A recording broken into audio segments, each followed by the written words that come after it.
All right, so in 1807, Jefferson persuades Congress to pass an embargo of the British. The embargo stunk because the Brits found other trade partners in Latin America, and it really bankrupted some American merchants. So in 1807, Jefferson says, "Hey, Congress, can we pass an embargo of the British?" And they do. It stinks because the British go down to Latin America. They got other people to trade with, but it bankrupts American merchants. If you want to know more about Thomas Jefferson, there you go. Now in 1810, Congress passes Macon's Bill number 2. It was number 2, not number 1, which was meant to resume trade with the British and the French while getting them to recognize American neutrality. So Congress passes Macon's Bill number 2 in an effort to resume trade with the British and the French while getting them to recognize American neutrality. And if you want to actually read some of Macon's Bill number 2, there you go. Now the bill pledges to restart trade restrictions against whichever country did not agree. The French agree first, even though they had no intention of honoring the agreement. So the agreement angers the British. They hate the French. And their threats motivated the French to withdraw altogether from the agreement. So the bill pledges to restart trade restrictions against whichever country doesn't agree to the terms in Macon's Bill number 2. The French say, yeah, we'll agree to it, even though, we're not going to do anything about it.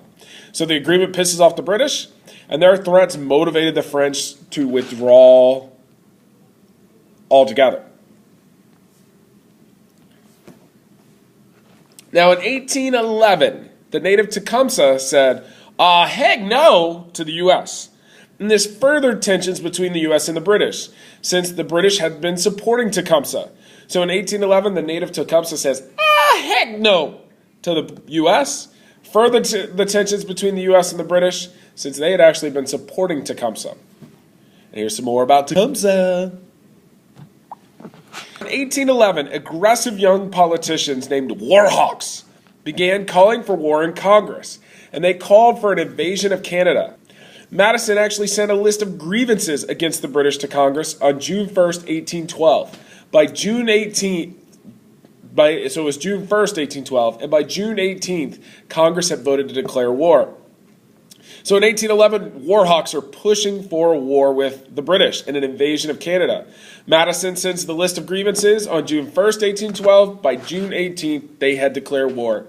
And now we're in the I kill you time.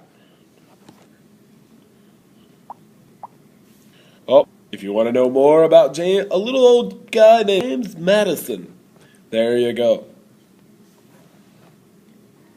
Now, Jefferson became Madison's advisor, and he pushed for an invasion of Canada.